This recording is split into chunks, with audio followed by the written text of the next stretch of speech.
This is Leslie Lamb reading Moe Brick Chapter 1. I've been special since I can remember, arguably from the day I was born, April 5th, 1963, 100 years to the day before the first contact by the Vulcans.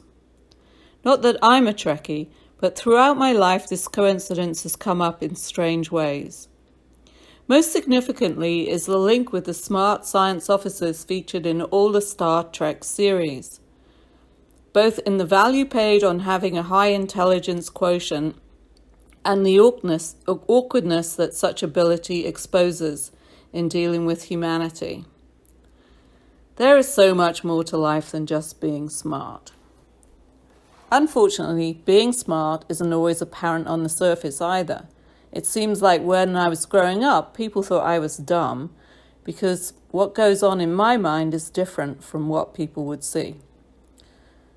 For instance, one day when I was in the 3rd or 4th grade, I was watching old Mr. Jensen across the street building a Japanese garden wall.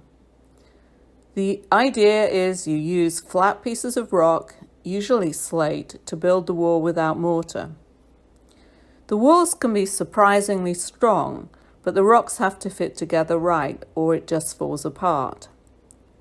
I was watching him from across the street, and it seemed like he was having trouble because parts of his wall kept falling over. But I could see in my mind how the pieces were supposed to fit together, and Mr. Jensen probably saw me drooling or something, because I was so focused on what I could see, I probably forgot to swallow. Anyway, he called me over and said to me, "Mo, do you want to earn some money?" I said, "Sure." So he set me up with a wheelbarrow in the heat of a hot July day, and then he got himself a lemonade, while I tore down what he had made and took all the rocks before beginning to work. It took me a few hours, but when it was done, Mr. Jensen had a wall that was as strong as any wall made with mortar. Something that only highly trained gardeners could do. Mr. Jensen reached into his pocket and gave me $10. I took the bill, and all I could say was thanks, or something dumb, something that sounded like that, and I went on my way, wadding and unwadding the bill in my hand, feeling like an idiot for not knowing the value of what I'd done, and somehow feeling gypped. Then having the neighbor boys, Tommy and Paul, making fun of me for doing a day's work for two for practically nothing. The fact was that if I didn't have any information on a subject that wasn't completely intuitive from looking at it, I really just had no idea. So how to build a wall from slate? Yeah, easy. The value of that wall? No idea. You see what I mean? Not that being smart and ignorant is all bad. In fact, sometimes it can lead to some pretty incredible adventures that most sensible people would never consider. I'll never forget my first experience with a high dive. I must have been 4 or 5, yeah, right. We were in a seaside resort in Portugal on holiday. My dad was experimenting with big wave surfing on the massive 70-foot waves off Nazaré. Surfing was a relatively new sport, and my dad was exploring its limits. While he was out there in the surf, Mum and I would hang out at the pool. The pool had a deep end, which I'd never seen before, and a series of diving boards, the highest being a platform almost 90 feet in the air. I asked my mum if I could jump off the boards, and she said, yeah, sure, probably assuming I'd start on the lower boards. But I recall thinking that if somebody had built boards that high, then they must be safe, and I was going to start jumping off boards that the highest ones must be the most fun. So off I went, climbed up the ladder, walked to the edge, and jumped. Whee! I remember screaming. It was such a rush. I swam to the edge of the pool and ran across the deck and back up the ladder and did it again. After a few times, the lifeguard told my mum that she needed to get me under control, slow me down so I didn't slip and fall on the deck, neglecting to mention that I was jumping off the high dive. Mum got there from her lounge chair and took me for a walk. I complied. Clearly, it was the first time she had seen what I was doing. And after my next jump, she told me it was time to get a snack, or that it was nap time, or whatever. So sometimes doing smart things look pretty stupid to normal people, but they were really, really fun. My IQ is over 140, which puts me in the Mensa category of the top 1%, so they say. My blood type is A positive or A plus, which has to have some meaning. And I'm ambidextrous, which seems to make me a little faster generally. But Mensa is the only objective manifestation of being bright. Mensa is an international society for smart people.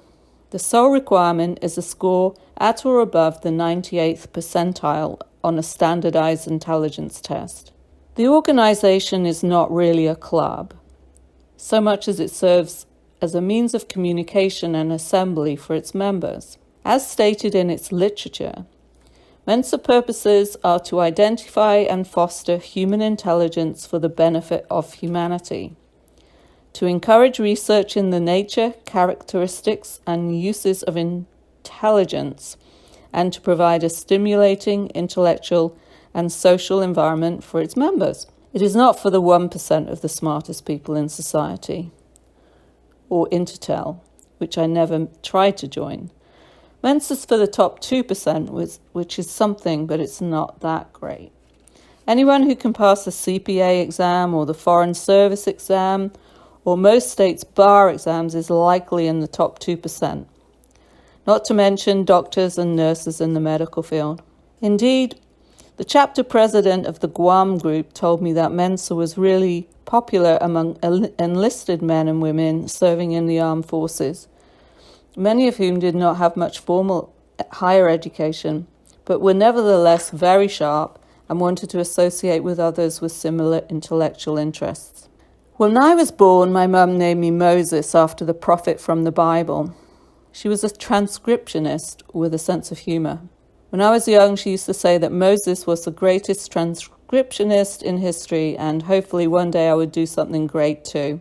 My dad didn't much care what she named me. Shorter was better, Moe was good for him. They were frostbacks, he used to say. He had been recruited to play hockey from Hamilton, Ontario, where his family was from. Their history in North America went way back before the Revolutionary War in Boston, then to Halifax, Nova Scotia, which was in New England. They were loyalists, and more to the point, abolitionists, with a strong sense of social justice. So they didn't much care for the rebel cause, which paid no attention to Lord Mansfield's ruling and the basic understanding of the concept of habeas corpus that was so inconsistent with slavery.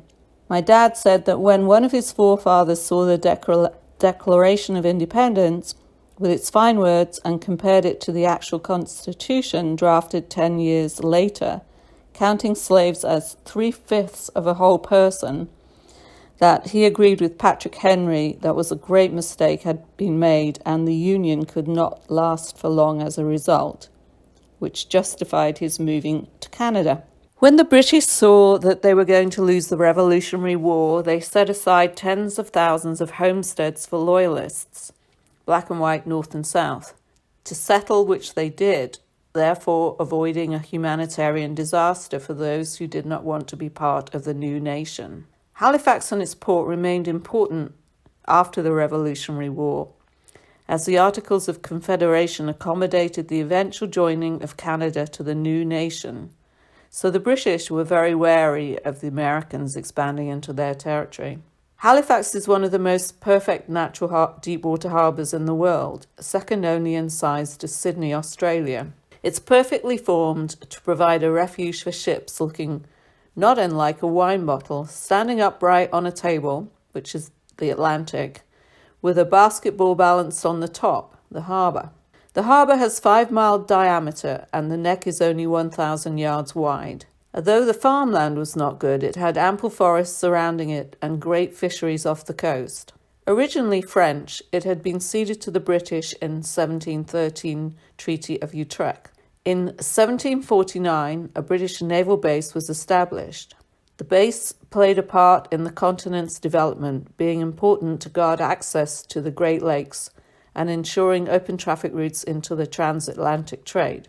In the War of 1812, Halifax played the part of headquarters for the British fleet, and would host privateers that picked on American ships up and down the coast. It also hosts the grave of Major General Robert Ross, who burnt the White House, or at least started the fire at the presidential mansion in Washington, D.C., forcing the Americans to whitewash the smoke damage, giving the mansion its name. During the Civil War, Halifax was conflicted with its many trade connections with Boston, but it also traded cotton with southern states and has a neighborhood named after Richmond, Virginia. Southern sympathizers assisted blockaded ship the CSS Tallahassee in escaping on a dark night.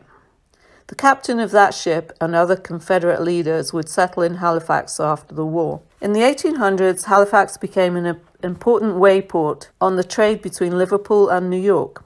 In the mid-1800s, it was decided the government needed to sponsor a regular mail delivery, and one of my distant relatives, Samuel Cunard, whose family had also settled in Halifax after the Revolutionary War, won the bid and named his company the North American Royal Mail Steam Packet Company, which people called the Cunard Line. Thanks to this sponsorship, the British were able to control the sea routes on the Northern Atlantic, which they dominated for the next century. Without the war, Halifax did not have too much importance and did not grow much. In 1912, it would be an important recovery base of operations after the sinking of the Titanic. It would again become important as a port supplying the war effort in Europe during World War I and II. We had no direct lineage to the Cunard Company. Our ancestors were the lumbermen who supplied planking for the ships and would dabble in privateering as the times called for it in that era. Then would volunteer to man the ships that recovered the bodies from the Titanic. Although one of my uncles was captain of a destroyer accompanying the convoys across North Atlantic in World War II, we were not a maritime family. What was important to our family was the game of ice hockey, which some claim was created in Halifax, at least as evidenced by the Halifax rules of hockey, which were used as the basic rules for the National Hockey Association when it was formed in 1909.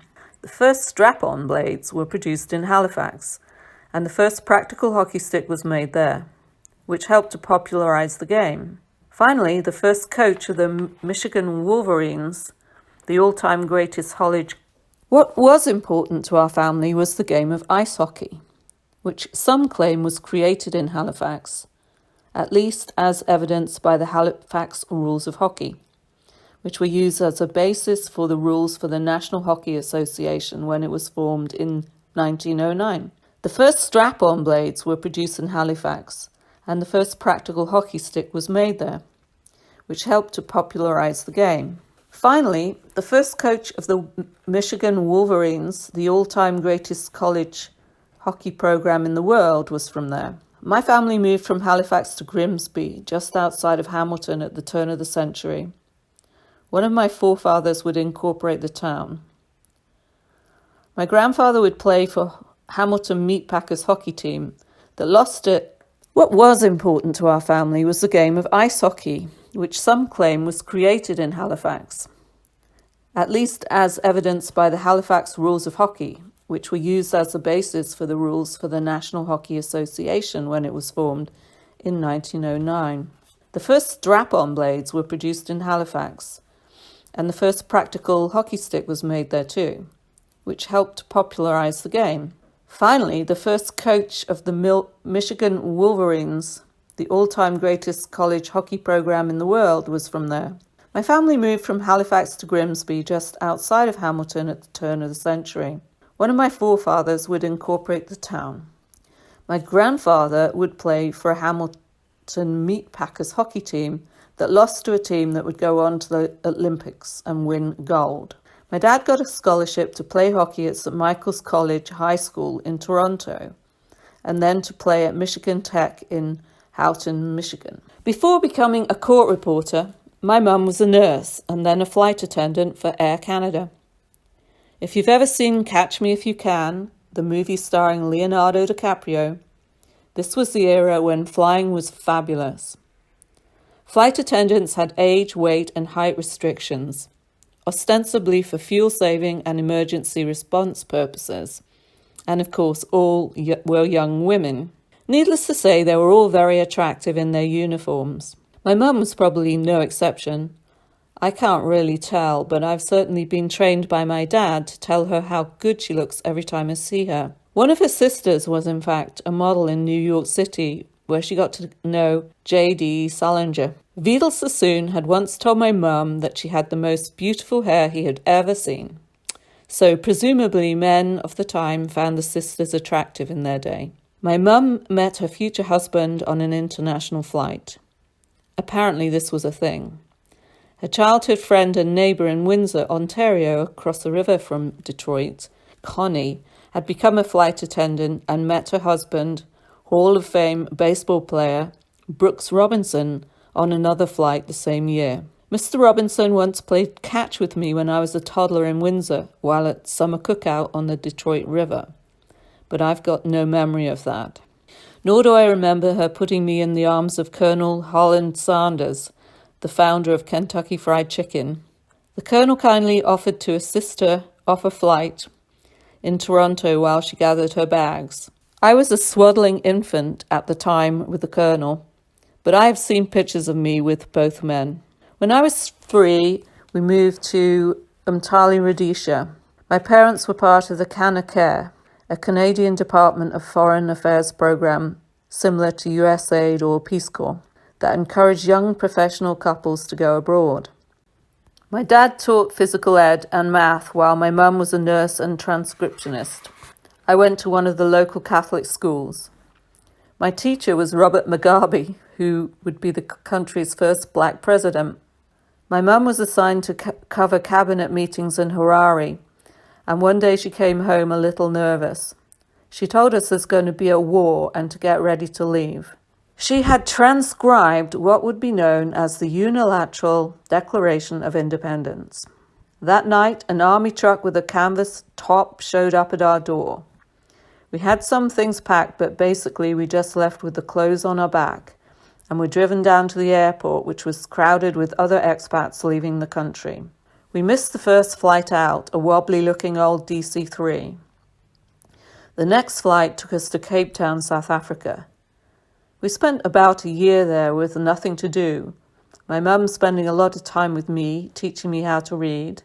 My dad played a lot of squash. Finally, we were stationed in Accra, Ghana. My mum enrolled me in Akimoto Village School.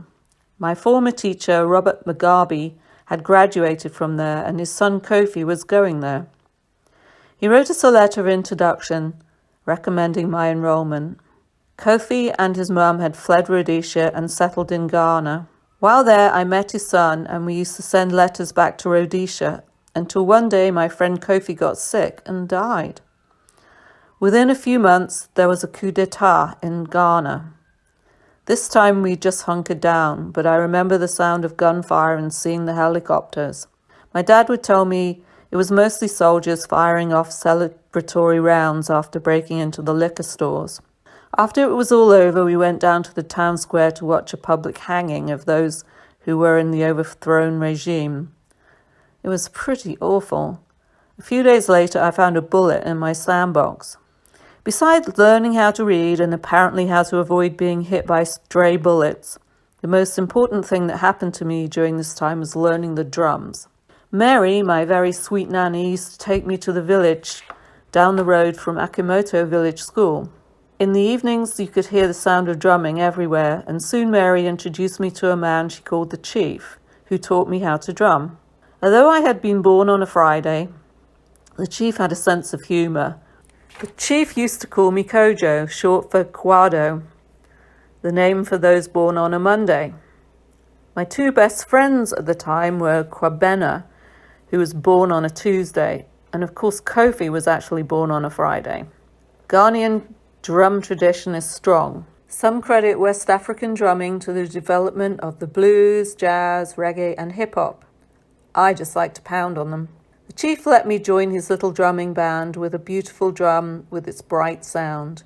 Others played drums which are taller and had a mid-range sound, while the Chief, when he played, would join in on a tall drum with a thunderous sound that could be heard for miles.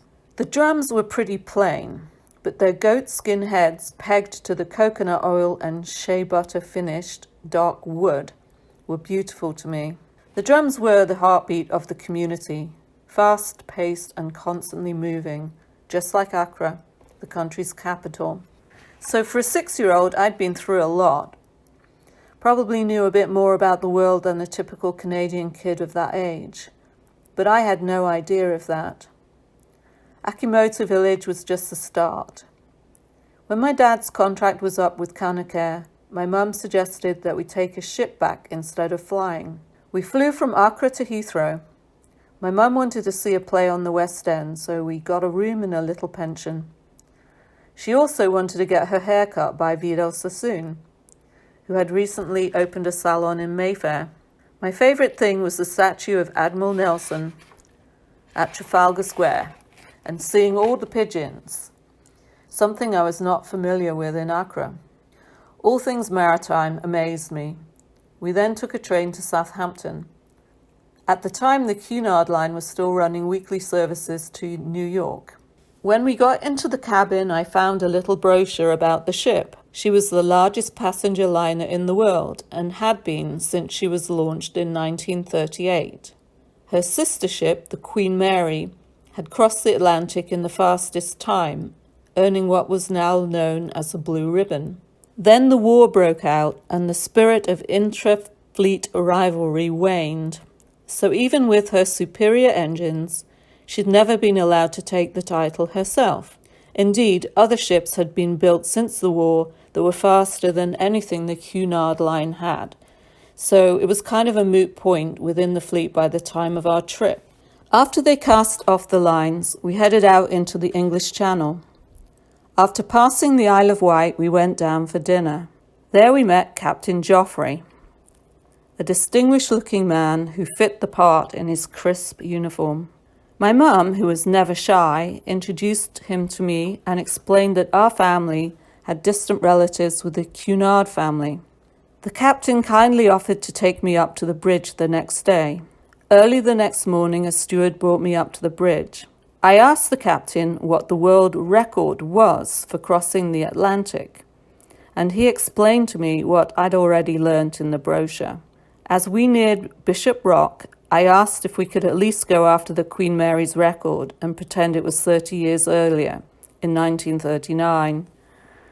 The captain was not going for it, but he let me take the wheel and told me to steer for the rock. We were only going about 10 knots, but when we got past the rock, the captain told his mate to open up the throttle and told him full speed ahead. He pointed at the compass and I adjusted course a little bit. The whole ship seemed to hum as if she'd been waiting for the day to show off her stuff. Eventually my mum came to the bridge to take me back to the cabin. I said goodbye to my new friends and went back to bed. The rest of the trip was kind of boring. Most play on the deck was out. It was so cold crossing the North Atlantic at that time of year. I played a little bit of shuffleboard and would occasionally go up to the bridge, but the captain was pretty busy. On the third day, a steward came to our cabin and invited me up for a final view of the bridge. Captain Joffrey asked me to take the wheel and head for a point of light. As we approached the Ambrose Light, he asked his mate for a time. 3 days, 20 hours, sir, came the response. Congratulations, said the captain. Had this been 1939, you would have beaten the Queen Mary and the Blue Riband would now have been the Queen Elizabeth's. One of the crew members gave me a little blue ribbon and pinned it to my shirt. In a way I was thrilled, but in another way it was nothing. Everything had gone so smoothly, the ship had wanted to do it. I just had to make the suggestion. I shook the captain and the mate's hand and went back to my cabin.